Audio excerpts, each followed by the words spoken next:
আপনি কি খেয়াল করেছেন ইদানিং আমাদের সন্তানটি প্রতিটি কথার পিঠে কথা বলছে।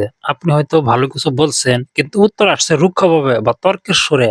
আমরা অনেক সময় একে বেয়াদবি ভেবে শাসন করি, কিন্তু সাইকোলজি বলছে শাসন নয়, এখানে প্রয়োজন কৌশল। আজকের ভিডিওতে আমি আপনাদের এমন 5টি সাইকোলজিক্যাল ট্রিক শেখাবো যা প্রয়োগ করলে সন্তান শুধু আপনার কথা শুনবেই না, বরং তার তর্করত স্বভাবও বদলে যাবে। ভিডিওটি শেষ পর্যন্ত দেখুন, কারণ শেষ ট্রিকটি সবচেয়ে powerful. Trick 1, the reflective listening. তর্কের প্রথম কারণ হলো শিশু মনে করে আপনি তার কথা শুনছেন না, তাই তখন সে তর্ক শুরু করে। আপনি পাল্টা চিৎকার না করে তার কথাটি তাকে ফেরত দিন। উদাহরণ, সন্তান বলছে আমি এখন পড়বো না, এটা খুব বিরক্তিকর। আপনি রেগে না গিয়ে শান্তভাবে বলুন, ওহ, তোমার কাছে পড়াশোনাটা এখন বিরক্তিকর মনে হচ্ছে? কেন এটি কাজ করে? যখন আপনি তার কথাটি পুনরাবৃত্তি করেন, তার মস্তিষ্কের ডিফেন্সিভ মুড শান্ত হয়ে যায়। সে বুঝতে পারে আপনি তার অনুভূতি বুঝতে পারছেন। এরপর সে তর্কের বদলে আলোচনা করতে শুরু করে।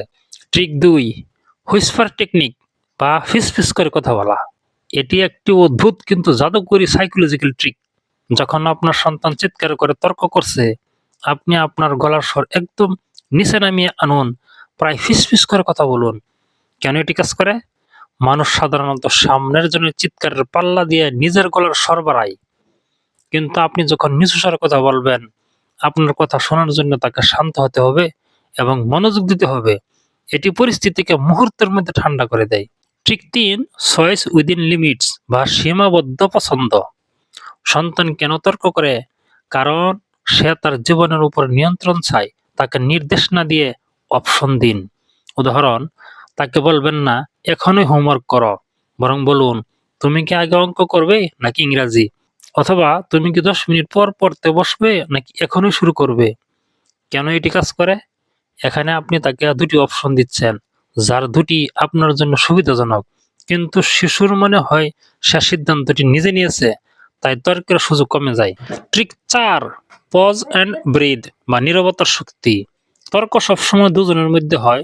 আপনি যদি সেই তর্কে যোগ না দেন, তবে একাই কতক্ষণ ঝগড়া করা সম্ভব।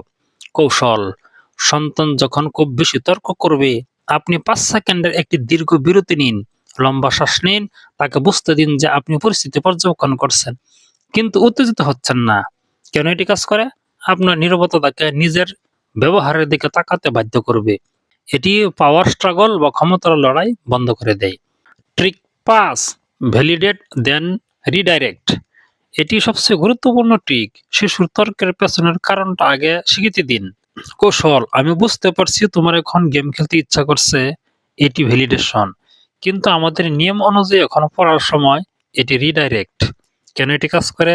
আপনি যখন তার ইচ্ছাকে ভুল বলছেন না, তখন তার জেদ করার প্রবণতা কমে যায়।